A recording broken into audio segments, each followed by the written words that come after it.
সেই দিন আমাদের পক্ষ থেকে এরকম প্রস্তুতি ছিল যে আমাদের অসংখ্য জনশক্তিদের এই প্রস্তুতি রাখতে হবে যে আমরা আমাদের নিজেদের সাথে আর পারস্পরিক হয়তো দেখা হবে না, কারাগারে দেখা হতে পারে অথবা নাও দেখা হতে পারে, আমরা দুনিয়া থেকে বিদায় নিতে পারি।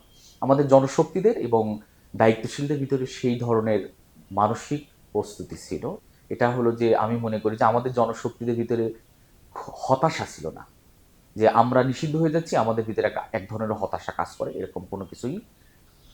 এখানে দেখুন, বিটিভি এবং রেল মানে হাসিনার মানে কি বলা হয় যে মানে আহ, হাসিনার সফর করা বা দেখে কান্নাকাটি করা, এগুলো একটা বাংলাদেশের রাজনীতিতে এটা নতুন কোনো কালচার না। এ ধরনের রাজনীতিতে হাসিনারা সবসময় অভ্যস্ত ছিল।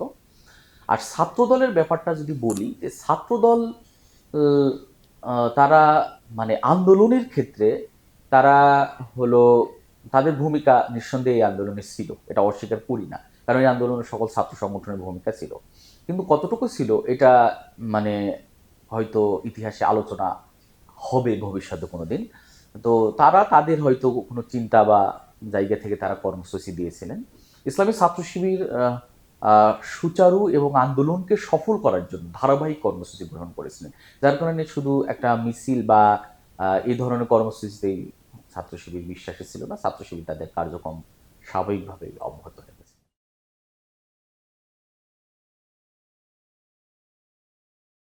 এখানে দেখুন যে যখন হাসিনা আন্দোলন নিয়ন্ত্রণ করতে ব্যর্থ হচ্ছিল, এই সময়ে জামাত এবং শিবিরকে নিষিদ্ধ ঘোষণা করা হয়। নিষিদ্ধ ঘোষণা করার আমি মনে করি উদ্দেশ্য এটাই ছিল যে আন্দোলন ব্যর্থ হবে এবং জামাত এবং শিবির নিষিদ্ধ সংগঠন। তখন জামাত নেতৃবৃন্দ, শিবিরের যারা দায়িত্বে ছিলেন, আমাদের কে খুব সহজে ধরা যেত, জেল ফাঁসি খুব ইজিভাবে দেওয়া যেত। আমাদের আন্দোলন চলাকালীন সময়ে এই ধরনের প্রস্তুতি ছিল, আমাদের জনশক্তিদেরও ছিল, যে আমরা আন্দোলনে নেমেছি, আমাদের অসংখ্য ভাই শহীদ হতে পারেন, অসংখ্য ভাই কারাবন্দী হতে পারেন। স্পেশালি যেদিন সংগঠনকে নিষিদ্ধ ঘোষণা করা হয়, সেদিন আমাদের পক্ষ থেকে এরকম প্রস্তুতি ছিল যে আমাদের অসংখ্য জনশক্তিদের এই প্রস্তুতি রাখতে হবে যে আমরা আমাদের নিজেদের সাথে আর পারস্পরিক হয়তো দেখা হবে না, কারাগারে দেখা হতে পারে অথবা নাও দেখা হতে পারে, আমরা দুনিয়া থেকে বিদায় নিতে পারি।